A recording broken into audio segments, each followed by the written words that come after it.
दोस्तों मैं अखिलेश एक बार फिर आपसे अपने चैनल पर जुड़ता हूँ। दोस्तों आज हम लोग बात करेंगे अंतरिम सरकार के बारे में। जो हमारे आज़ादी के पहले अंतरिम सरकार यानी इंटरिम गवर्नमेंट बनती है उसके बारे में हम चर्चा करेंगे।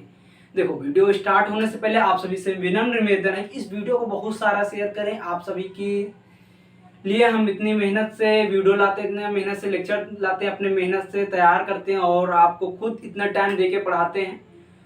तो मैं आशा करता हूं आप सभी लोग मेरा सहयोग करेंगे। ठीक है, तो चलिए हम लोग चर्चा करेंगे, विस्तार समझने की कोशिश करेंगे। देखो जब आज़ादी के समय इटली ने घोषणा कर दी थी कैबिनेट मिशन के बाद उसी में बात कही गई थी। किस चीज़ की बात कही? इंटरिम गवर्नमेंट, यानी कि आप अपने यहाँ जब तक आज़ादी नहीं तब एक अंतरिम सरकार बनाई जाएगी और उसी के बाद आप संविधान सभा का गठन करेंगे और संविधान आप खुद बनाएंगे और उसके बाद 1948 तक भारत में सत्ता हस्ताक्षर कर दिया जाए, यानी सत्ता का ट्रांसफर कर दिया जाएगा। किसके द्वारा? ब्रिटिश सरकार द्वारा। ठीक है, जब ये बात आई तो कैबिनेट मिशन आता है, मैंने विस्तार से पढ़ाया। जिन लोगों ने नहीं देखा कैबिनेट मिशन को देखें। उसके बाद अंतरिम सरकार के बारे में चर्चा करते हैं। 2 सितंबर 1946 को क्या होता है, कांग्रेस ने कैबिनेट मिशन में कह दिया था कि वो अकेले दम पर अपने दम पर अंतरिम सरकार का गठन कर लेगी, क्योंकि मुस्लिम लीग क्यों सपोर्ट नहीं कर रहा था? सपोर्ट इसलिए मुस्लिम लीग नहीं कर रहा था क्योंकि उस कैबिनेट मिशन में पाकिस्तान की जो मांग थी उसको सिरे खारिज कर दिया, उसको कहीं माना ही नहीं गया, सुना ही नहीं गया। ठीक है, इसलिए मुस्लिम लीग अंतरिम सरकार का विरोध कर रही थी, संविधान सभा का विरोध कर रही थी। इतनी बात थी।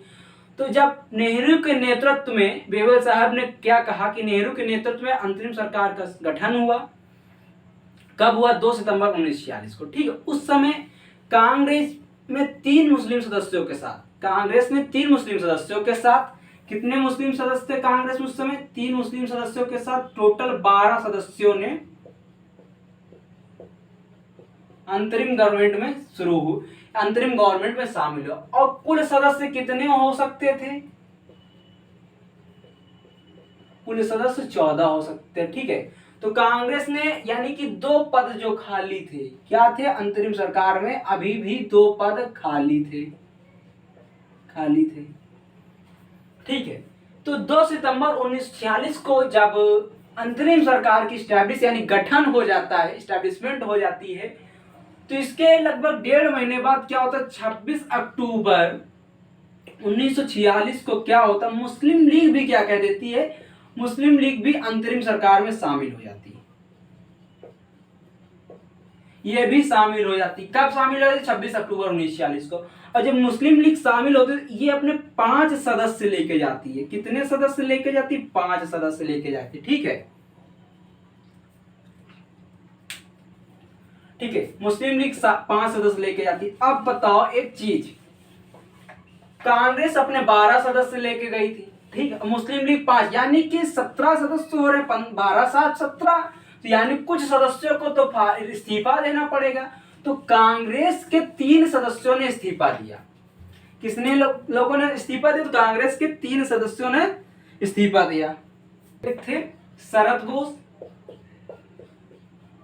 ठीक है, सफात अहमद खान दूसरे थे, एक थे सैयद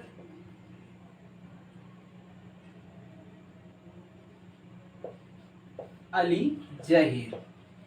इन 3 सदस्यों ने कांग्रेस के इस्तीफा देना पड़ा। इन 3 सदस्यों को कांग्रेस के इस्तीफा देना पड़ा। तो किन 3 सदस्यों को? कांग्रेस के 3 सदस्यों को इस्तीफा देना पड़ा। कौन थे? शरद बोस थे, सफात अहमद खान थे और सैयद अली जहीर। ये 3 सदस्य ऐसे थे कांग्रेस के जो इस्तीफा देना पड़ा। ठीक है, अब देखो 12 सदस्य कांग्रेस के आए थे, 3 इस्तीफा दे दिए, बचे कितने? 9। और कितने मुस्लिम लीग के आ रहे हैं? 5, यानी कुल मिला के 14 हो जा रहे हैं। ठीक है, 14 सदस्य होने थे, 14 हो जा रहे हैं। ठीक, बात इतनी समझ में आई? इतनी बात समझ में आई?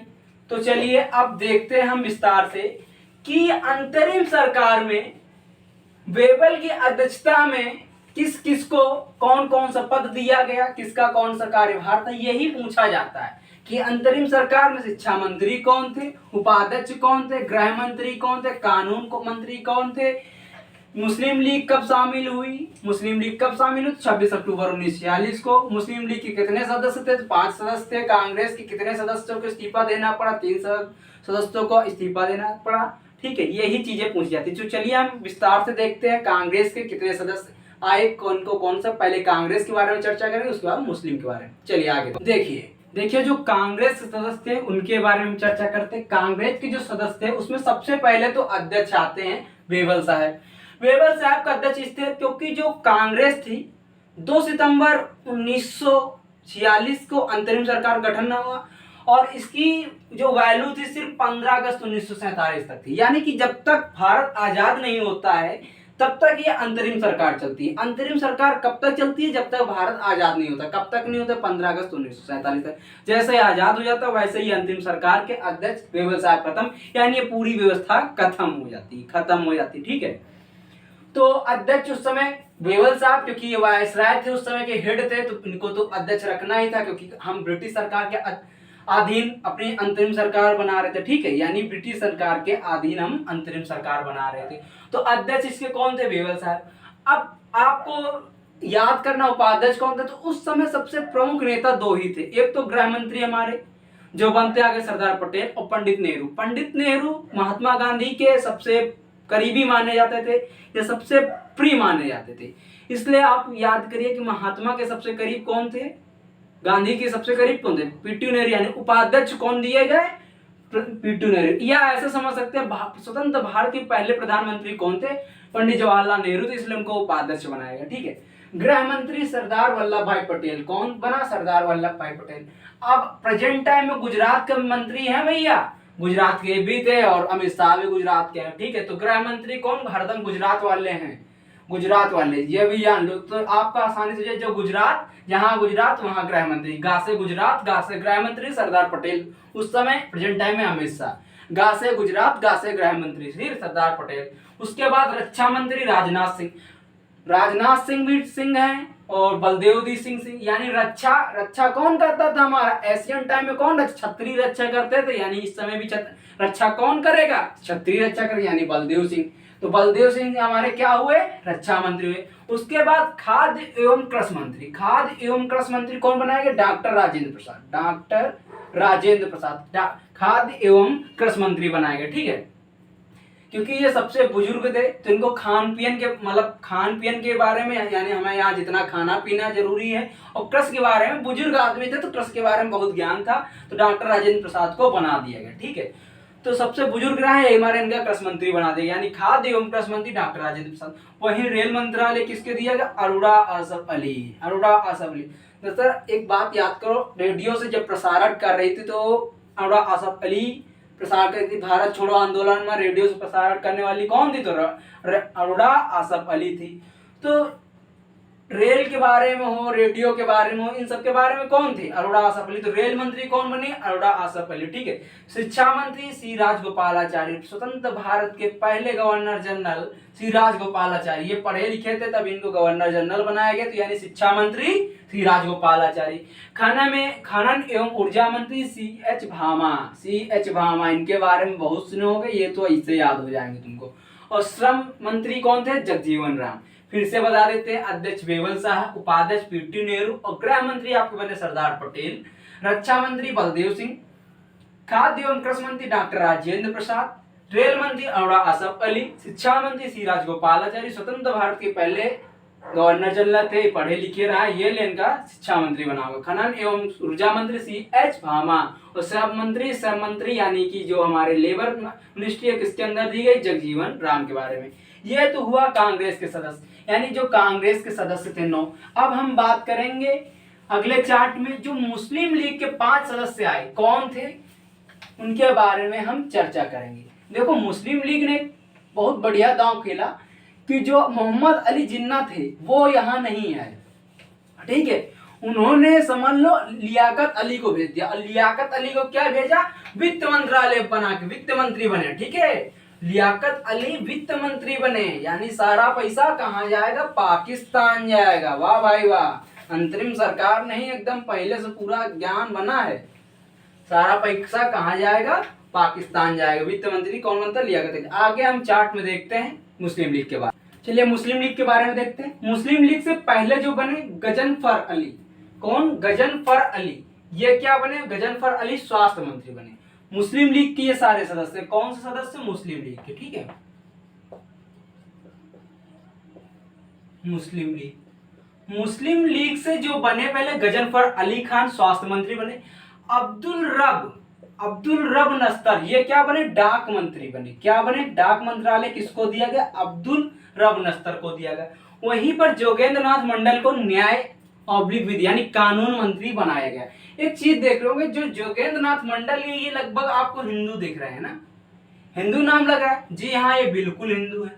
मुस्लिम लीग ने भी दांव चला था और एक हिंदू सदस्य को अपनी तरफ से उतारा था, क्या? जिनका नाम था जोगेंद्र नाथ मंडल, ठीक है, न्यायविद, ताकि पता चले कि मुस्लिम लीग हिंदुओं के खिलाफ नहीं है, ठीक है, मुस्लिम लीग हिंदुओं के खिलाफ नहीं है और हिंदू भड़के ना, ठीक है।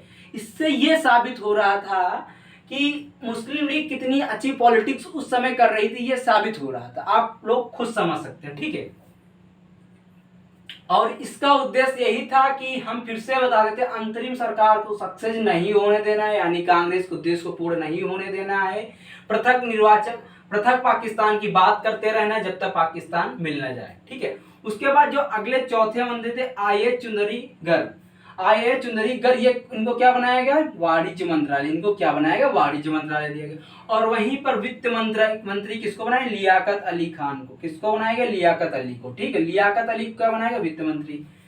आई होप ये चीज आपको समझ में आई होगी। गजनफर अली खान स्वास्थ्य मंत्री, अब्दुल रब नस्तर डाक मंत्री, जोगेंद्र नाथ मंडल न्याय विधि दास का पत्ता, आई चुंदरीगर वाणिज्य मंत्री, वित्त मंत्री लियाकत अली, ठीक है। ये मुस्लिम लीग के 5 सदस्य थे। अब जब मुस्लिम लीग के 5 सदस्य यानी मुस्लिम लीग भी शामिल हो गई, तो अब क्या होता है? अंतरिम सरकार बन गई। जब अंतरिम सरकार बन गई तो अब क्या हमें करना था? अंतरिम सरकार बनने के बाद संविधान सभा का गठन, संविधान सभा का गठन करना था। अब यहां देखिए, संविधान सभा का गठन की बात कही गई थी ना, कि संविधान सभा का हम गठन करेंगे। तो जब अंतरिम सरकार में संविधान सभा के गठन की बात कही गई थी, तो जब संविधान सभा के 11 दिसंबर, ठीक है, 11 दिसंबर 1946 को डॉक्टर राजेंद्र प्रसाद की अध्यक्षता में संविधान सभा का गठन होता है। किसकी? डॉक्टर राजेंद्र प्रसाद की अध्यक्षता में, ठीक है, ठीक है। तो डॉक्टर राजेंद्र प्रसाद जो संविधान सभा के परमानेंट अध्यक्ष होते हैं, उसके पहले अल्पकालीन कौन बनते हो वो हमें कमेंट बॉक्स में बताइएगा। तो उसके बाद आप सभी की संविधान सभा का गठन स्टार्ट हो जाता। तो ये थी आपके अंतरिम सरकार। आई होप ये वीडियो आपको पसंद आया होगा, अच्छा लग रहा है तो प्लीज चैनल को लाइक करें, शेयर करें और सब्सक्राइब करें। थैंक यू दोस्तों, बाय, गुड नाइट, जय हिंद।